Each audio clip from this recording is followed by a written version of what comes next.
রহমান জিনের মুখে বলা সব কথাগুলো খুলে বলি। দাদা কথাগুলো শুনে বেশ অবাক হন। দাদা বলেন, তোমাকে না বলেছি রহমান তোমার কাছে আসলে তুমি মানা করবা, ওর কোনো কথাই শুনবে না? দাদার কথা শুনে জবাবে বললাম, দাদা আমার মনে হয় কি রহমান জিন আসলেই ভালোই যদি না হবেন তাহলে আমাকে বিপদ থেকে বাঁচালো কেনই বা সেই লোকটার বাড়ির সব ঘটনা খুলে বলল? থাম এবার, যখন বিপদে পড়বি তখন বুঝবি। আর শোন, আজকে বিকেলে যাব সেই বাড়িতে। বাচ্চাটার অবস্থা ভালো না, যে কোনো সময় সেই খারাপ জিনটা বাচ্চাটার কোনো ক্ষতি করতে পারে।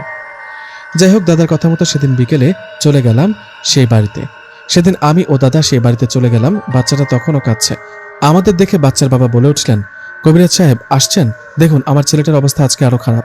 লোকটার কথা শুনে দাদা রেগে ওনাকে বললেন, অবস্থা তো খারাপ হবেই, সব আপনাদের জন্যই হয়েছে।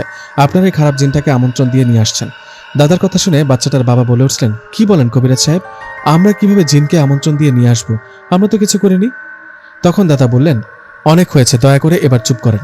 আপনাদের পরপর 3টা মেয়ে হয়েছে বলে ছেলের সন্তানের জন্য শয়তানের পুজো কেমনে করতে পারলেন আপনারা বলেন তো? আপনাদের ভুলের জন্য খারাপ জিনটা আপনাদের বাচ্চার পেছনে লেগেছে, এখন কি হবে?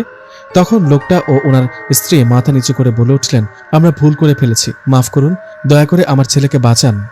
ওদের কথার জবাবে দাদা বললেন, আমার কাছে মাফ না চেয়ে আল্লাহর কাছে মাফ চান, আর তওবা করুন, এসব কাজ আর ভুলেও করবেন না। ছোট বাচ্চার মুখের দিকে তাকিয়ে আমি চেষ্টা করছি, দেখি কতদূর করতে পারি। আপনারা আমাকে 1 গ্লাস পানি দেন আর একটা ফুল এনে দেন। দাদার কথায় লোকটা একটা ফুল ও 1 গ্লাস পানি এনে দিলেন। এসব দেখে দাদাকে জিজ্ঞেস করলাম, কি করবে এখন? দাদা বললেন, জিনটাকে তোর ওপর হাজির করব, হাজির করে কথা বলে দেখি, যদি বেশি বাড়াবাড়ি করে, যদি বাচ্চাটার কাছ থেকে না যায়, তাহলে ওকে বোতলে বন্দি করব। দাদার কথা শুনে আর কথা না বাড়িয়ে বসে পড়লাম। দাদা আমার চারদিকে গোল বৃত্ত এঁকে দোয়া কালাম পড়তে লাগলেন। এর কিছুক্ষণ পর আমার কিছু মনে নেই, হয়তো জিনটা আমার শরীরে ভর করেছে। জিনটা আমার শরীরে ভর করার পর দাদা অনেকভাবে বুঝাতে থাকে জিনটাকে, কিন্তু জিনটা খুবই খারাপ ছিল। সে কোনোভাবে যাবে না, বাচ্চাটাকে নিয়েই যাবে। কিন্তু দাদা যেভাবেই হোক জিনটাকে ছাড়াবেই। তাই দাদা জিনটাকে হুমকি দেন। দাদা জিনটাকে বলেন, তুই যদি এই বাচ্চাটাকে ছেড়ে না যাস তাহলে তোকে মেরে ফেলবো, নইলে বোতলে ভরবো। দাদার কথা শুনে জিনটা হাসতে হাসতে বলে, চিনিস আমাকে? জানিস আমি কোন বংশের? আমার কিছু হলে আমার ভাই তোকে ছাড়বে না, তোর বংশ নির্বংশ করবে। এসব বলে দাদাকে গালাগালি করতে থাকে। রাগে দাদা তখন সেই জিনটাকে বন্দি করেন আর বলেন, দেখি তোর কোন ভাই আমার কি করে, এখন বোতলে বন্দি থাক।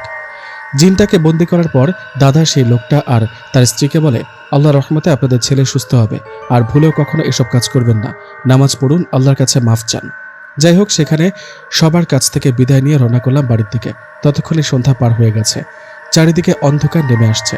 দাদা আর আমি হাঁটছি গ্রামের রাস্তায় লোকজন তেমন একটা নেই বললেই চলে। আশেপাশে গাছগুলো হঠাৎ নড়েচড়ে উঠছে, মনে হচ্ছে গাছের ডালে কেউ বসে ঝাঁকি দিচ্ছে।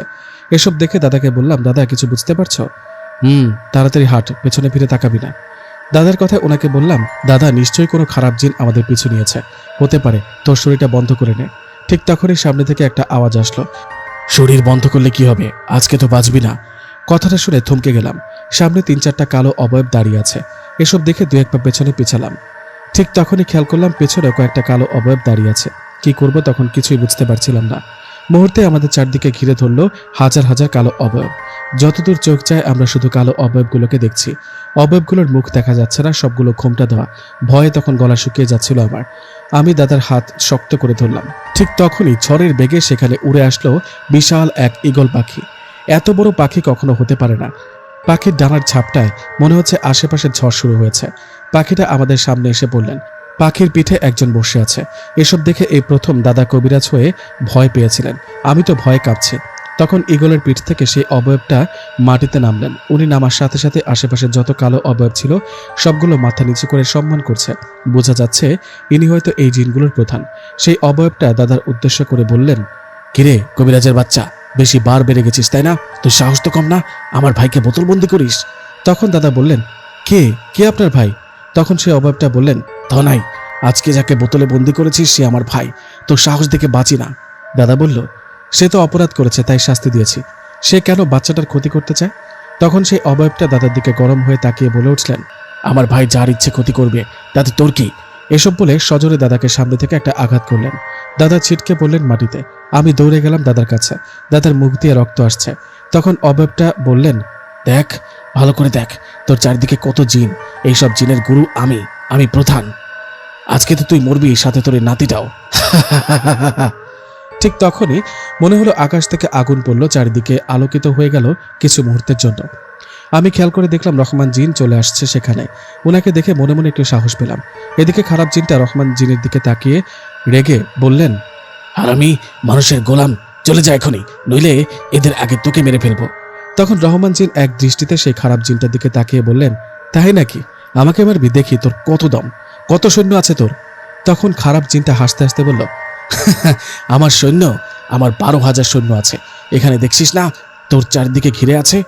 আমি যদি একটা ইশারা করি তাহলে এরা তোকে মাটিতে মিশিয়ে দেবে। তখন রহমান জিন মুচকে একটা হাসি দিয়ে তার ডান হাতটা উপরে তুলে ইশারা করলো। ঠিক তখনই মুহূর্তের মধ্যে চারিদিক থেকে আলোকিত হয়ে সাদা সাদা জুব্বা পরা অবয়বগুলো নিচে নেমে আসতে লাগলো, আর সে খারাপ জিনটার সৈন্যদের চাবুক দিয়ে একের পর এক আঘাত করতে লাগলো। চারিদিকে জিনদের মারামারি দেখে আমি ও দাদা ভয়ে জমে গেছি। আমরা কি করব? কি হচ্ছে এসব? আমার চারদিকে যুদ্ধ চলছে, তাও জিনদের মাঝে।